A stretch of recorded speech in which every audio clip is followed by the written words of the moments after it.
How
many churches do you know have a recorder group? Here we are.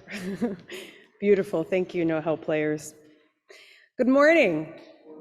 And welcome, welcome, welcome to the First Universalist Church of Rochester, where we are called to nurture the spirit and to serve the community. Whoever you are welcome here. Wherever you come from, you are welcome here. Whomever you love, you are welcome here. And however weary or energized your spirit may be, you are welcome here. All of you are welcome here. It is good, it is good, it is good to be together this morning. As we do each Sunday when we gather, we acknowledge with respect the Seneca Nation, keepers of the Western Dar and part of the Haudenosaunee people on whose ancestral and present-day lands First Universalist now stands. This morning, we are a community of seekers, both online and in person, and we are choosing to worship in person with masks on. If you are here for the first time this morning or second or third time, we especially welcome you. Thank you for making your way to this worshiping community. We have a visitors forum that can be found in the chat online for our folks online, and also that can be found in your pews for folks here in person using the QR code. Please fill out this form so we can offer you a welcome beyond this worship service. Before we take a moment to turn to our neighbor, let us just take a moment here in the sanctuary to turn towards our camera over here with Emma and to offer a wave to our online worshiping community. It is fantastic to be both in person and online, to be a community spanning across the wires of the internet. It's good to be together this morning. So please, if you are here online, please pop into the chat. And if you're here in person, please rise and offer a greeting to your neighbor. It's good to be together this morning. Greetings. Oh, look at us. Good morning, my dear. So good to see you.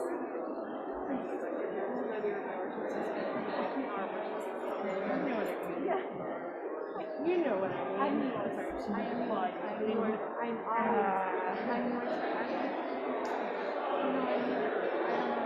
I'm so sorry to miss you on Pride. Oh my God, I felt so sick of it. Just because I really wanted to think that I tell you, you don't know yet. The time and I just we parked my car right at the end of Park Avenue right your car, and then he drove us to the way up in the park. So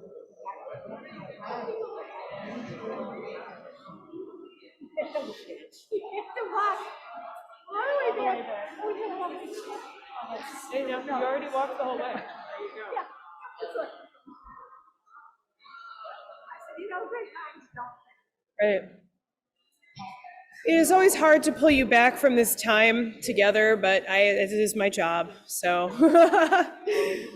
Dear ones, let us join in singing. Please remain standing. Let us join in singing hymn number 1040, Hush.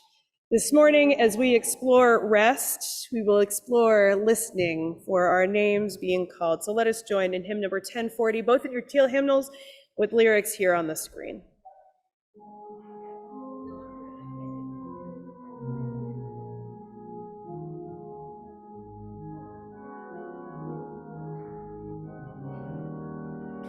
Hush, hush, somebody's calling my name. Hush, somebody's calling my name. Hush, hush, somebody's calling my name. Oh my Lord, what shall I do? What shall I do? Sounds like freedom. Somebody's calling my name. Sounds like freedom. Somebody's calling my name. Sounds like freedom. Somebody's calling my name. Oh my Lord, what shall I do? Sounds like justice. Somebody's calling my name. Sounds like justice. Somebody's calling my name. Sounds like justice. Somebody's calling my name. Oh my Lord, what shall I do? What shall I do? Soon one morning, death comes creeping in the room. Soon one morning, death comes creeping in the room. Soon one morning, death comes creeping in the room. Oh my Lord, what shall I do? What shall I do? I'm so glad trouble don't last always. I'm so glad trouble don't last always. I'm so glad trouble don't last always. Oh my Lord, what shall I do? Shall I do?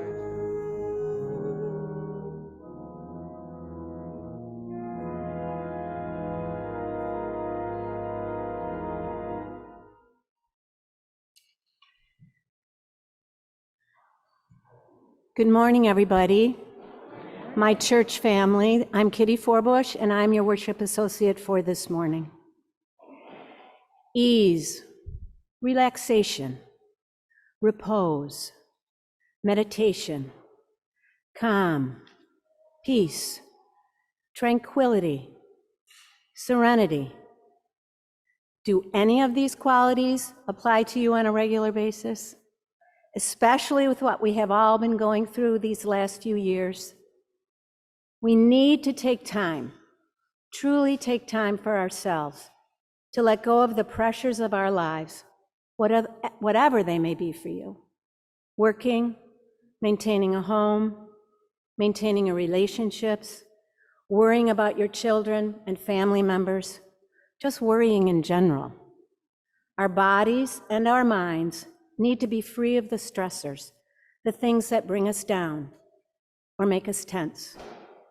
But to let go takes practice, but it is so worth it. To make the time to stop, to sit, to rest, to breathe with intention, slowly in and out, to quiet your mind and bring rest to your body. These are gifts to yourself and your well-being. Since becoming a member of this wonderful church, I've truly tried to set Sundays aside as my day of rejuvenation. Sitting quietly in these pews or online, listening to beautiful music, singing, meditating, hearing prayers and sermons that open my heart and mind to the power of truth and love.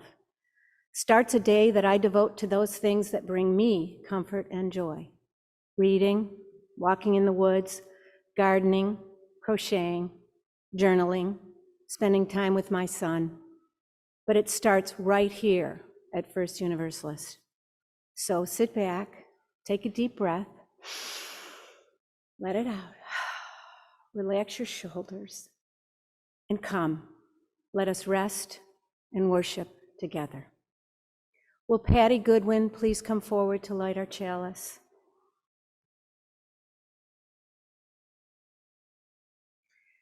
As Patty lights our chalice at First Universalist, and you light a chalice in your own homes, will you join me in saying our chalice words in unison? May we be a people of welcome, here to grow in heart and mind and spirit. And may we reach out to serve our community. Please rise in body or in spirit and join me in our affirmation of faith, followed by our doxology. Love is the doctrine of this church. The quest for truth is its sacrament, and service is its prayer. To dwell together in peace, to seek knowledge in freedom, to serve humanity in fellowship, to the end that all souls shall grow into harmony with the source and meaning of life. Thus do we covenant with each other and with all.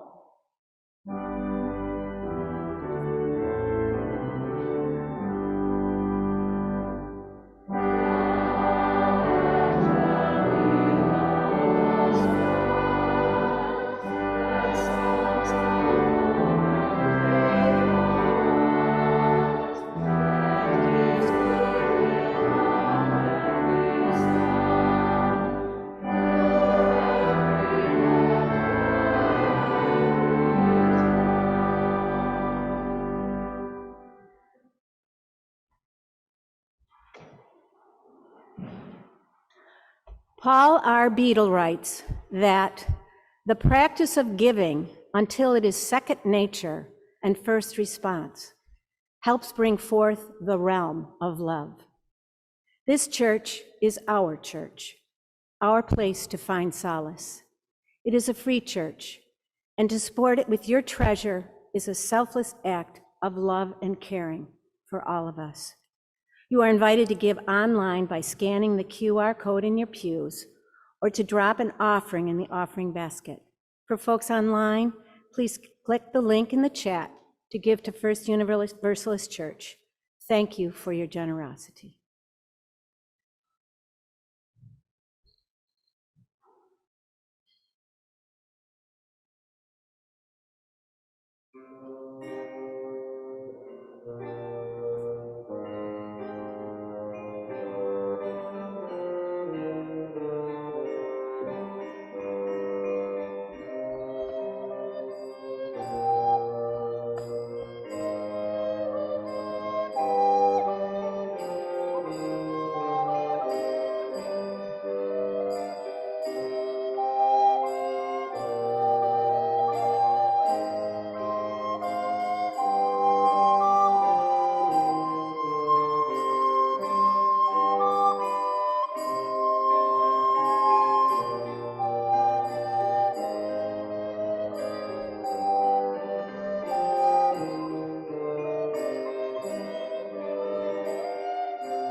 I invite you into this reverent time of sharing the joys and the sorrows of our gathered community.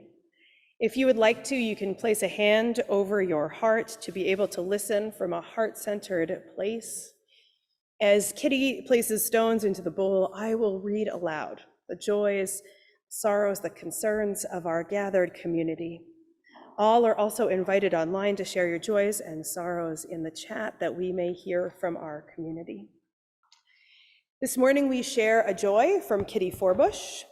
I finally got to my cottage in Canada after 3 years, a true haven of rest and peace. We share a joy this morning from Emma. So happy to be back with you all after a wonderful and relaxing time away. Emma, it is good to have you back. We share a concern this morning from Karen Labraco. Sunday, my brother Don will be flying back to the Baltimore area accompanied by a nurse. About a week ago, he experienced significant medical problems while on vacation and has been hospitalized. Unfortunately, his wife contracted COVID and has to stay in Lima, Peru until her PCR test is negative. Holding Karen and Don and his wife all in prayer. This morning, we also share a sorrow for our community at the loss of Deborah McConnell. Her children are here with us this morning, and we are holding her whole family in the heart of love.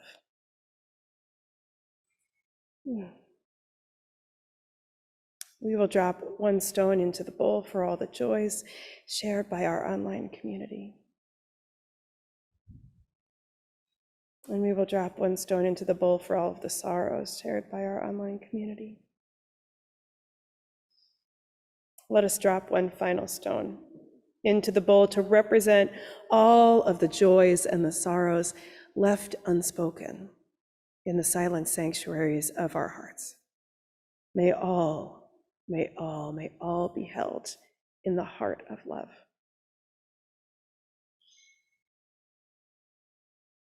Dear ones, this morning I want to invite you into a time of meditation, to really engage in a practice of embodied rest here together. So I'll invite you to take a deep breath with me, and let us even take another deep breath and to breathe a big sigh. You can even make a noise as you let it out of your lungs. Let's breathe in and let it out. Allow your body to relax. Close your eyes, soften your gaze. Sit back in your seat. Begin with the top of your head. Allow your face muscles to relax. Those muscles around the brow, around the eyes, around the mouth. Let your tongue hang loose in your mouth. Let it hang low from the roof of your mouth. Relax your ears, your neck, on down to your shoulders, where we can hold so much weight. Allow your shoulders to roll down from your ears. Allow your shoulder blades to come down your back. Relax through your arms, your elbows, your forearms, your hands.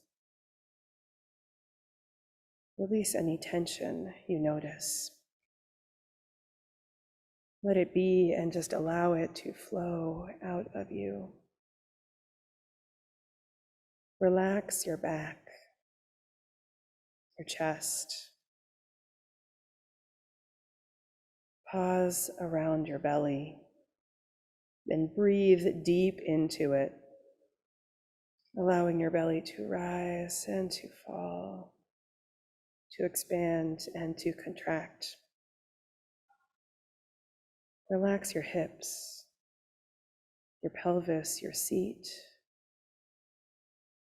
your upper thighs. Let your calf muscles and ankles relax. Your toes and your feet completely relaxing. Breathe here again.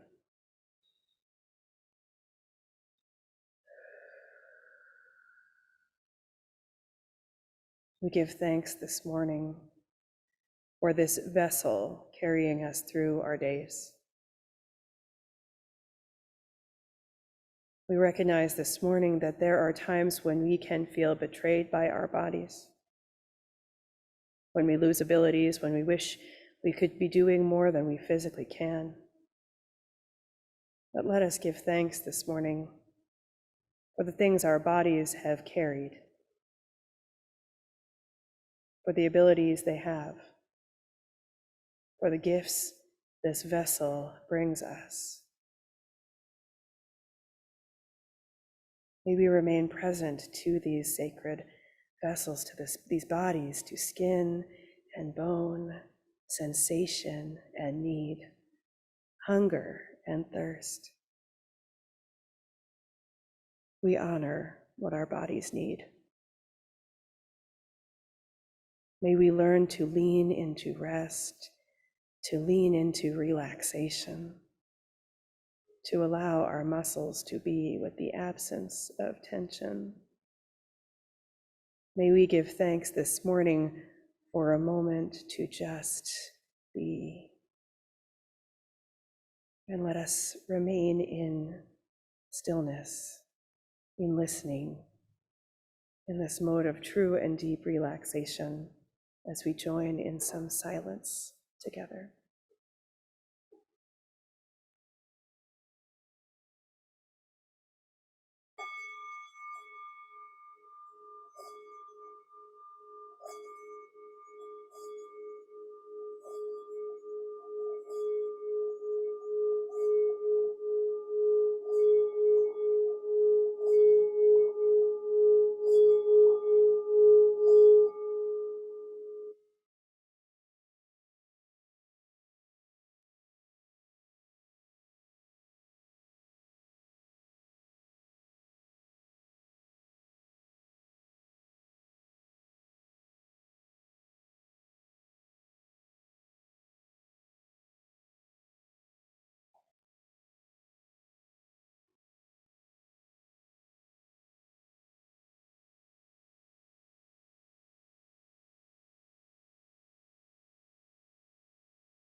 Amen.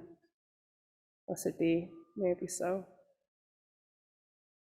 Our hymn of contemplation to be sung from our seats this morning is hymn number 352, Find a Stillness.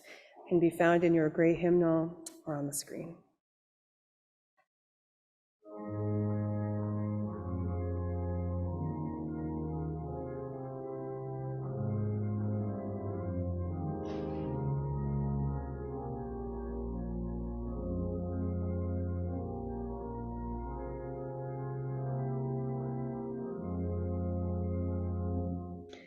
Find a stillness, hold a stillness, let the stillness carry me.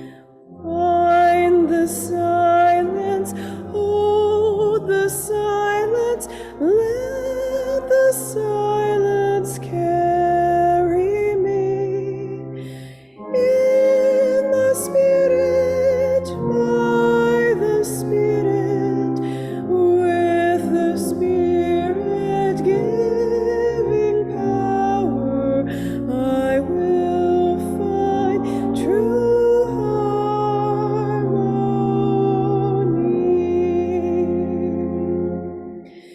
Seek the essence, hold the essence, let the essence carry me.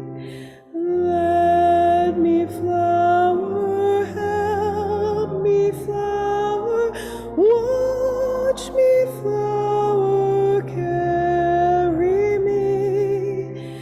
In the Spirit, by the Spirit, with the Spirit giving power, I will find true harmony.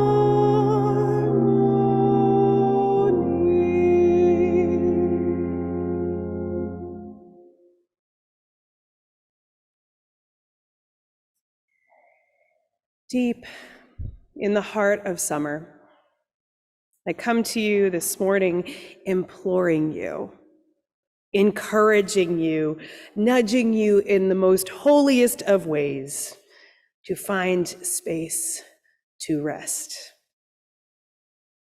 to give in to that which is restorative to you.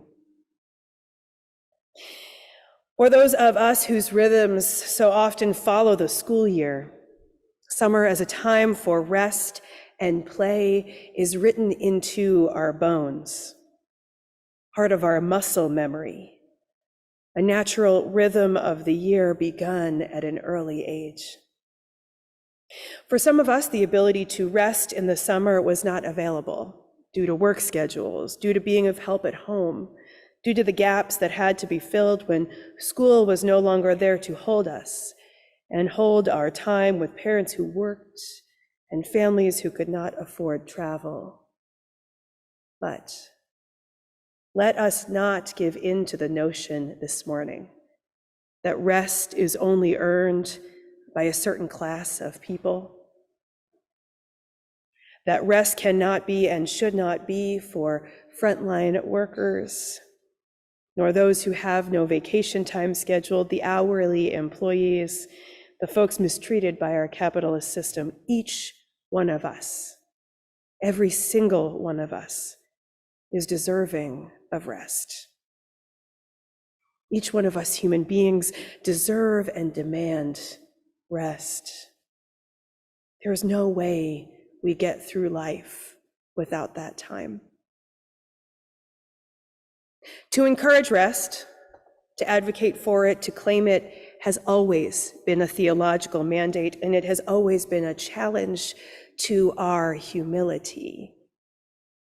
How important exactly are the things you are doing, the projects you are working on, the work that you do?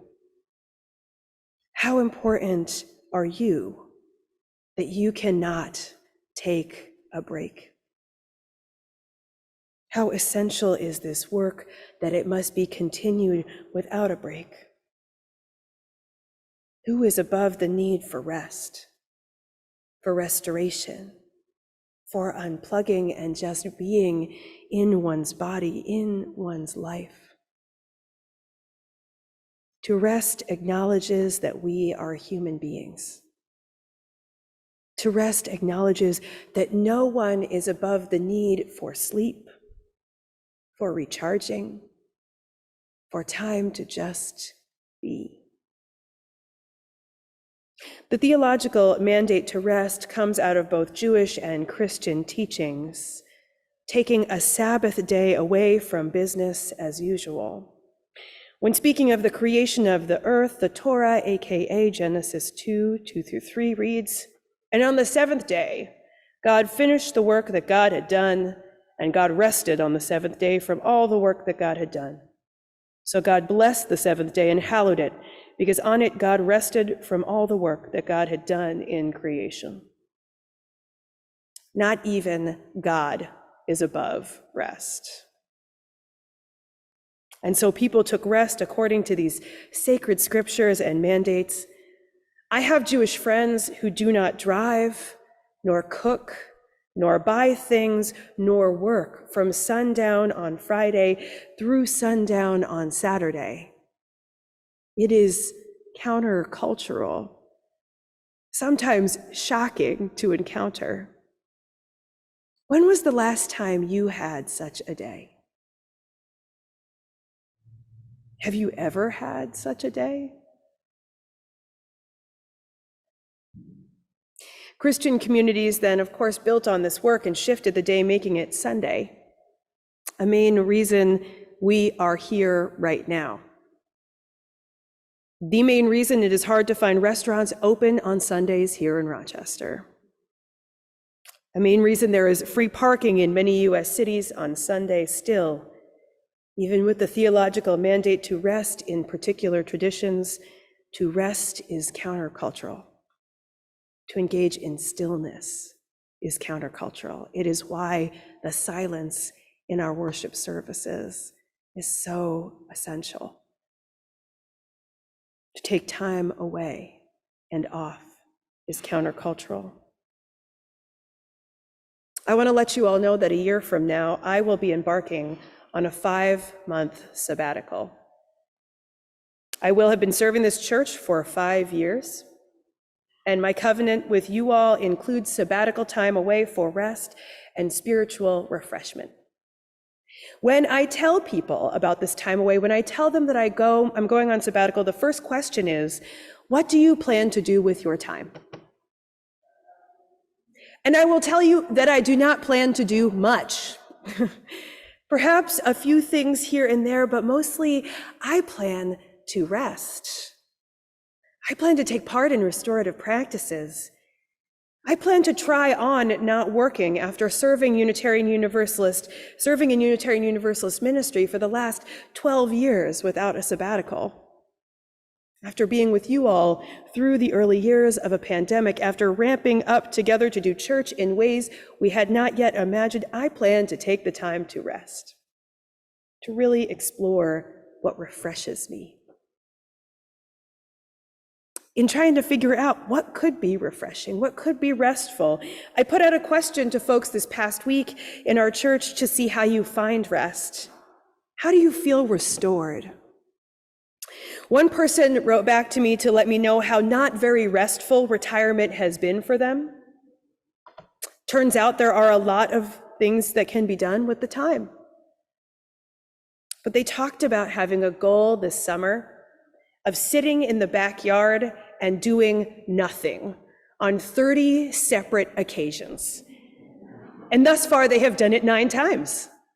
Yay, right, yeah, yay. One person wrote about getting away to a cabin with poor internet service with their dog, who is always good company, the poor internet service being the key piece there. Another wrote about feeling restored by being of service to the community. Another wrote about the spiritual practice of reading and also a creative practice of quilting. It turns out that feeling rested and restored isn't solely about doing nothing, which it truly can be, but it can also be about doing something outside of the norm, outside of the work one does, outside of business as usual.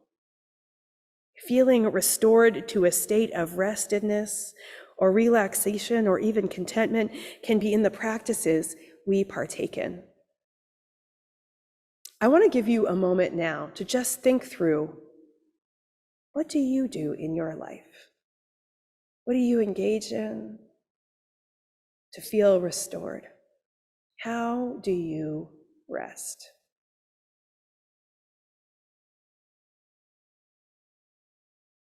And I want to actually invite you in a moment to turn to your neighbor and to share just one way that you feel rested and restored. It could be an activity you take part in, a state of being you engage in.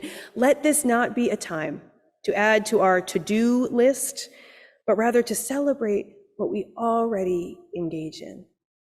For our folks online, we will pair you up into breakout rooms of 2 so you too can connect with one another. Look alive, we are not just signing into Zoom this morning. So please turn to your neighbor here in our sanctuary space and share bonus points if you share with someone you didn't come with this morning. So please turn to your neighbor and share how you feel rested or restored.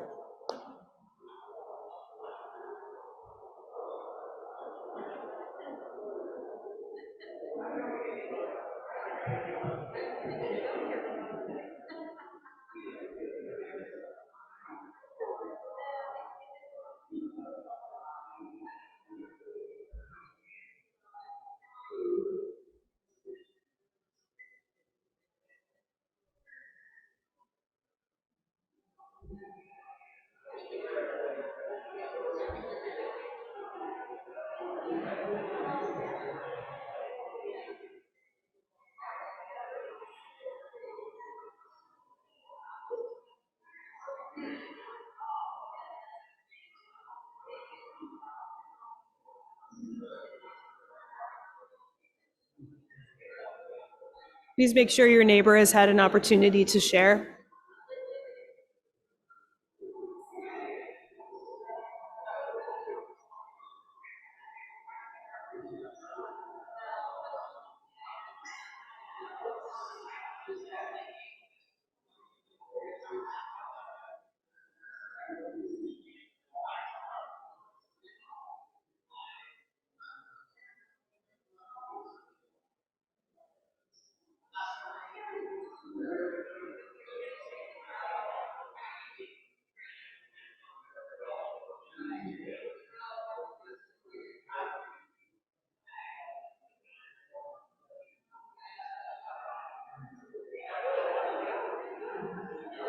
Let's finish up our sentences, finish our thoughts, finish up some of our listening to one another.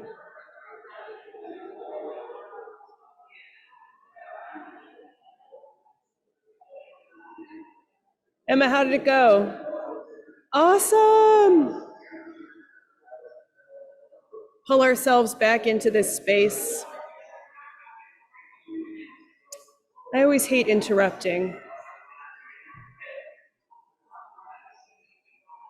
but I love watching.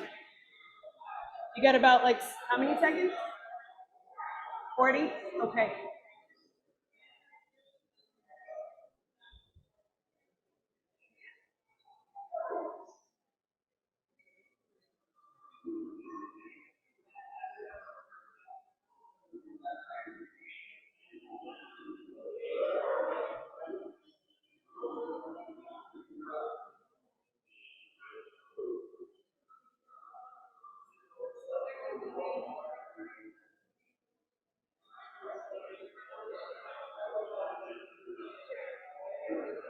Good. Great. So let us pull ourselves back from this time to connect with each other. Pull ourselves back from some extra time to get to share. It is hard. It is hard to get this congregation to stop chatting with each other. And the piece that is hard for me is that I absolutely delight in I get a different view on this room, getting to sit here and watch you all just connect with each other, to engage in this sort of chaotic cacophony of voices connecting across our sanctuary. And I'm grateful that our folks online also got a chance to share with each other today. Thanks to Emma and to Karen for making that happen. It is really good to be connected with one another. I think it's deeply something that we have been missing in our lives. If I am being honest with you all, if I'm being truly honest, which is, I think, my job, it is sometimes really hard for me to rest. I don't know if this came up in any of your conversations, but it's sometimes a huge challenge to take a step away, to take a break. Coming back around to this humility piece that I mentioned earlier and to the ways we are formed, I am often someone who is trying to prove their worth in the doing of things, to prove my own importance.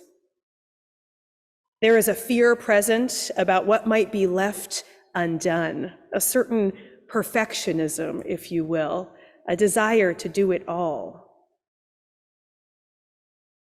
It is really hard sometimes to think through who might do the things that need doing, what it means to step away, hand over, to take a break. And I deeply think in this particular issue about our parents here and about what happens when you can't really hand over that work. Sometimes the resting does not come easy. Sometimes the fear and the extra dash of late-stage capitalism can tell me I just need to keep going. Have you ever heard this call? Have you ever struggled to find rest? To engage in those practices that we just named with one another, or different practices in your life that feel restorative? I hear it in the ways people can fill up their time in retirement with more to do.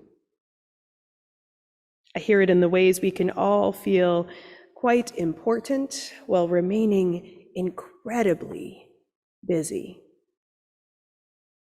I hear it in those of us who have been socialized to push through, to keep growing, to prove one's worth in their work, to love what they do so hard that they never need to take time off. And I will ask again, lovingly, gently, from a place of wanting for everyone to be able to rest. How important are you that you cannot take a break? How essential is this work that it must be continued without a break? Who is above the need for rest, for restoration, for unplugging, and just being in one's body, in one's life? I hear often this call towards rest so we can get back to work again, or so that we can keep going. I find this call to be in deep service to capitalism and a place where we need to depart from the scriptures and the theological mandates for rest. See, once God rested, God went about creating plants and creatures and the abundance we are surrounded by before creating humanity. And in this narrative, I think it is affirmed that we rest in order to work. But here in this church, in this community, hopefully aligned with spiritual and theological principles that are not dictated by capitalism, hopefully, and I truly hope, challenging the idea that we must produce in order to be worthy of rest, drawing on our Universalist heritage, knowing that we are loved no matter what we produce.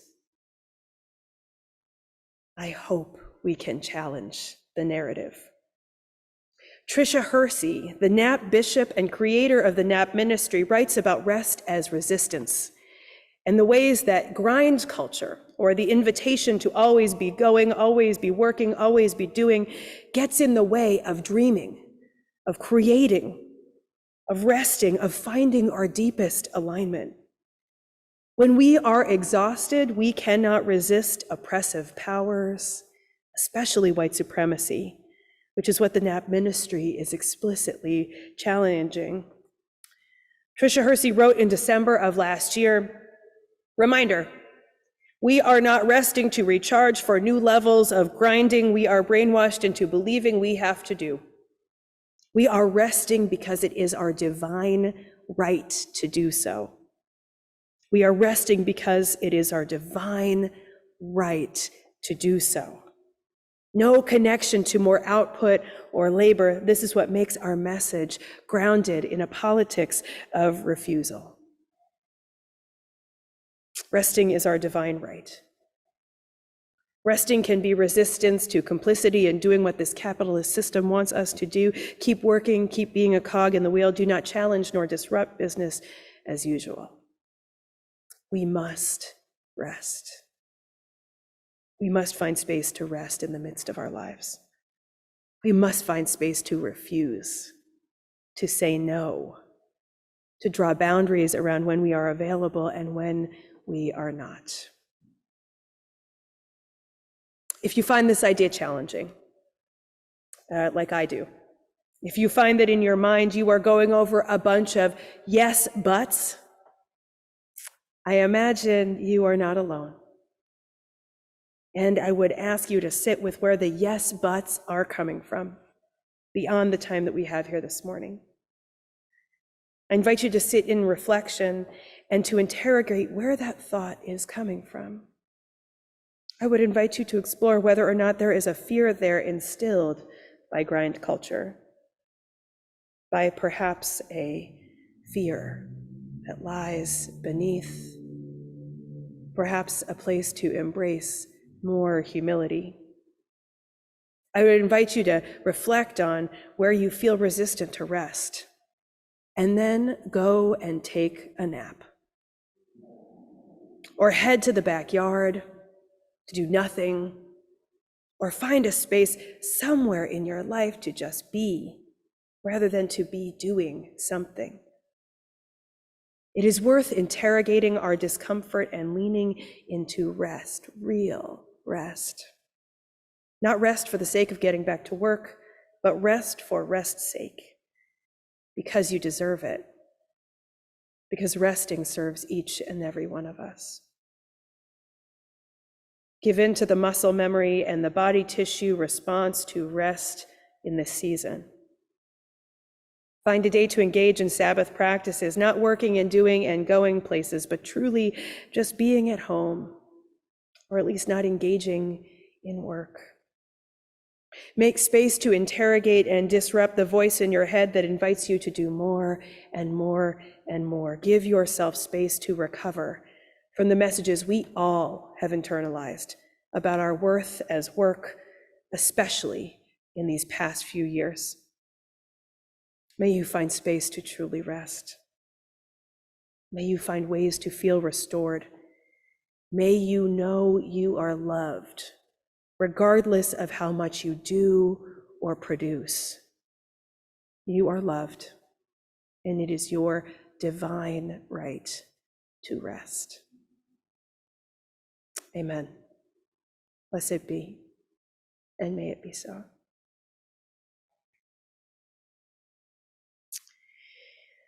Our closing hymn this morning is hymn number 275, Joyful is the Dark. It may not surprise you that in our New England roots in Unitarian Universalism, our New England work ethic, our Puritan work ethic, it's kind of hard to find hymns about resting in Unitarian Universalism.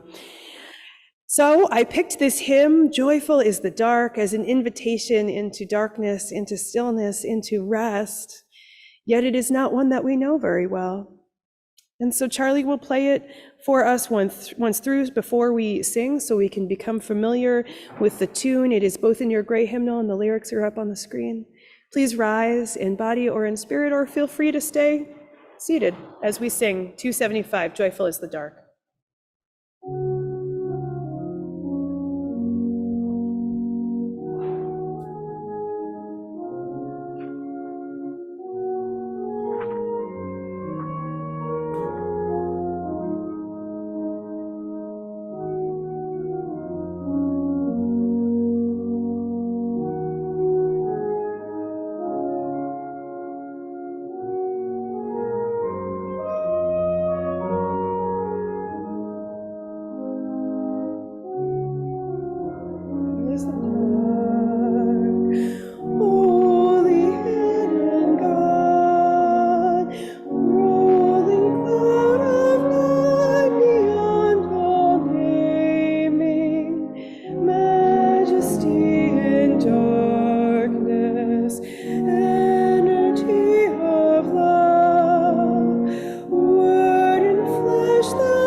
fills with exultation, Mary giving birth, hails the infant cry of need and blessing. Joyful is the dark coolness of the tomb, waiting for the wonder of the morning. Never was that midnight touched by dread and gloom. Darkness was the cradle of the dawning. Joyful is the dark depth of love divine, roaring, looming thunder cloud of glory, holy haunting beauty, living, loving God. Hallelujah, sing and tell the story.